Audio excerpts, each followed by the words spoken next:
आखिरी किताब जो आपकी ज़िंदगी बदल दे, पुष्कर राज ठाकुर। अध्याय 9, सफल लोगों की दिनचर्या।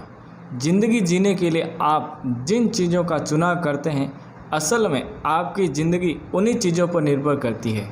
तो आज मैं आपको सिखाऊंगा कि आप अपना रूटीन कैसे ठीक रखें। आज हम 8X फैक्टर्स के एक दूसरे फैक्टर के बारे में बात करने वाले हैं, जिसका नाम है गेट योर रूटीन राइट, यानी कि अपना रूटीन सही रखें। आज मैं आपको एक अलग माइंडसेट देने वाला हूं। आप में से कई लोग होंगे जो आज तक अपनी कुछ आदतों की वजह से अपना समय बर्बाद कर रहे थे, लेकिन इस चैप्टर को पढ़ने के बाद आप अपने आप में सुधार महसूस करेंगे। आप अपनी लाइफ का कंट्रोल अपने हाथ में ले लेंगे।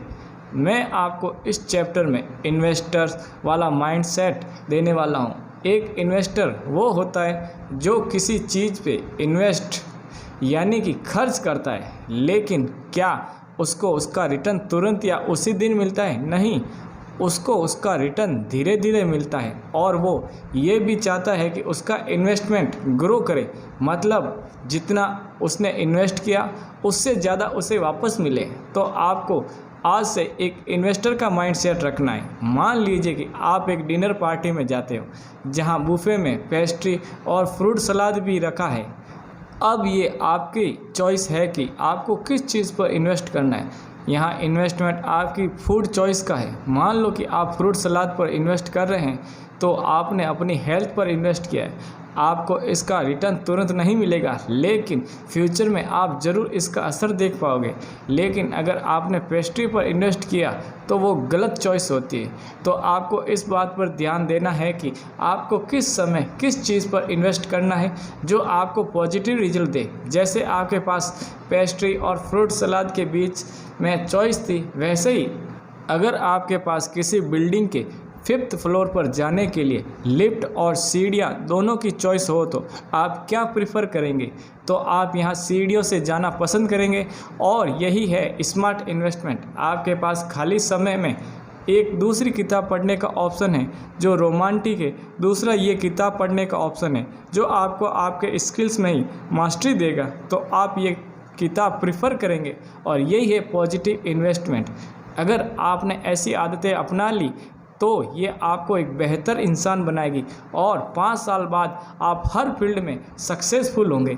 फिर चाहे वो आपकी हेल्थ हो या आपका काम या फिर वेल्थ। अगर आप किसी और काम में अपना समय बर्बाद कर रहे हैं तो ना करें और अपने आप पर कंट्रोल करें और एक इन्वेस्टर का माइंडसेट रखें। आपको पता ही होना चाहिए कि आपके लिए क्या सही और क्या गलत है, और हमेशा वही काम करने की कोशिश करें जो आपके समय का सदुपयोग हो।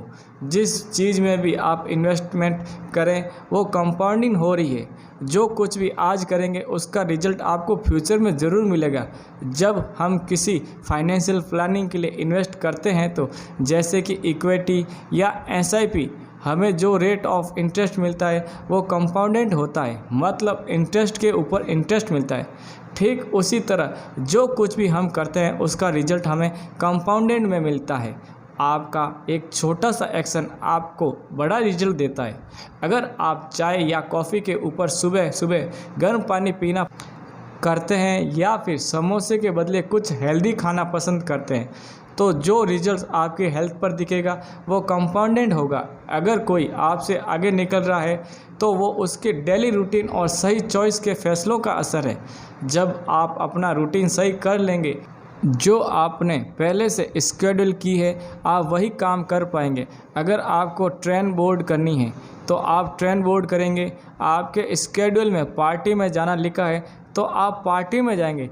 जो भी आप स्केड्यूल में रखेंगे वो काम आप कर लेंगे। लेकिन हम में से ज़्यादातर लोगों को ये नहीं पता होता है कि स्केड्यूल कैसे बनाना है। आपकी लाइफ बिना किसी स्केड्यूल के बस चलती रहती है। जब लोग किसी स्केड्यूल के साथ काम करते हैं तो उनको रिज़ल्ट भी अच्छे मिलते हैं। तो आपको भी एक स्केड्यूल बनाना है और चीज़ों को अपने कंट्रोल में लेना है। तो आप भी स्केड्यूल बनाइए और इसके लिए आप कहीं पर नोट कीजिए कि पिछले दिन आपने क्या किया, आप कितने बजे सोकर उठे और फिर रात को सोने के बीच में आपने क्या किया।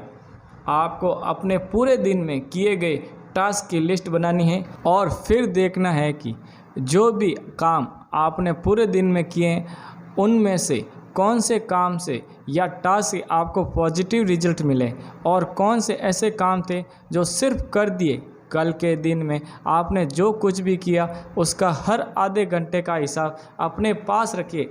आप ये सभी लिखें कि आपने कितने घंटे तक ट्रैवलिंग की, क्योंकि हम सभी लोग ट्रैवलिंग में ढेर सारा समय बर्बाद करते हैं।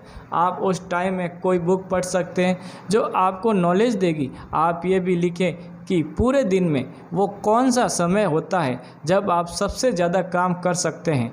जैसे ज़्यादातर लोगों के लिए ये सुबह का समय होता है, क्योंकि सुबह का समय एकदम शांत होता है और हर कोई अपने कामों में बिजी रहता है। अगर आपने ध्यान दिया हो तो आपका जो भी अभी तक स्केड्यूल था वो रिएक्टिव था। आप बस काम कर रहे थे, जो भी सामने आ रहा था बस करते जा रहे थे। मेरे साथ भी ऐसा भी कई बार हुआ कि मैं सुबह सोकर उठा और मुझे लगा कि मुझे कुछ करना है, लेकिन मेरे पास कोई काम नहीं था करने के लिए और पूरा दिन ऐसे ही निकल गया।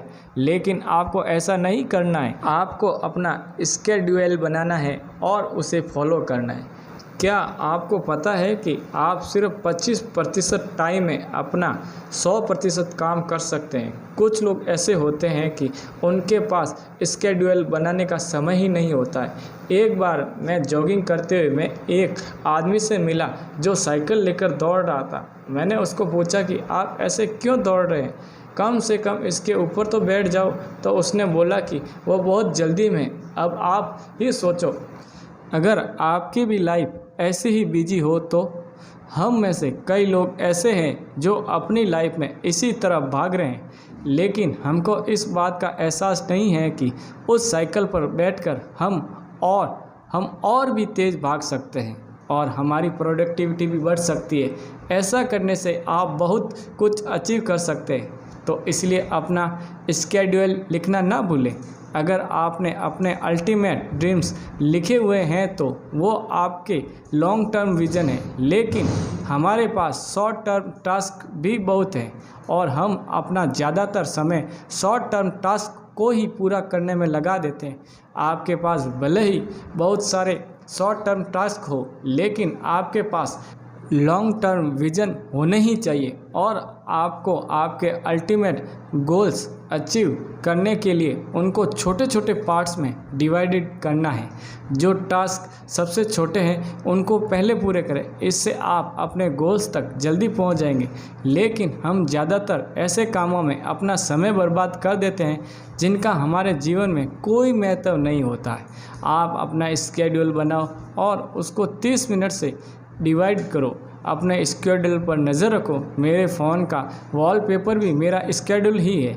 मैंने मेरे स्केड्यूल में खाली स्लॉट भी रखे हैं ताकि कभी कोई अनएक्सपेक्टेड काम आ जाए तो मैं उसी टाइम फ्रेम में वो काम ख़त्म कर लूँ। और अगर मैं अपने स्केड्यूल में काम ख़त्म ना कर पाऊँ तो मैं अपने लॉन्ग टर्म विज़न अचीव नहीं कर सकता। आपको आपके पर्सनल गोल्स पता होने चाहिए, साथ ही बाकी के लोग आपसे क्या एक्सपेक्ट करते हैं वो भी आप कुछ कर रहे हैं और कोई और आकर बीच में आपसे दूसरा कुछ करने को बोले तो आप उसे बोल सकते हैं कि आप अभी बिजी हैं। अगर आपने अपने स्केड्यूल के हिसाब से काम किया, अपने आप को रिवॉर्ड दीजिए। स्केड्यूल बनाकर अपनी लाइफ को कंट्रोल में लीजिए और अगर आप अपने स्केड्यूल पर अड़े रहे तो आप अपनी ज़िंदगी का असली मज़ा लेंगे। आप एक शानदार ज़िंदगी जिएंगे। हमेशा इस बात का ध्यान रखें कि अपने स्केड्यूल के हिसाब से काम करें। जो भी बातें मैंने आपको बताई उसने मेरी लाइफ में तो बहुत चीज़ें बदली। उम्मीद है कि आपकी भी ज़िंदगी बदलेगी। वर्कशीट अपने लिए एक ऐसा स्केड्यूल बनाएं जो आपको आपके सपनों तक लेकर जाए। नंबर 2, अपने उस स्केड्यूल का स्क्रीनशॉट लें और उसको अपने फ़ोन का वॉलपेपर बनाएं। नंबर 3, अपने स्केड्यूल के हिसाब से काम करें। तो दोस्तों, आज का अध्याय यहीं समाप्त होता है और अगले अध्याय में हम जानेंगे प्लान योर प्लान। तब तक के लिए जय भारत, जय हिंद।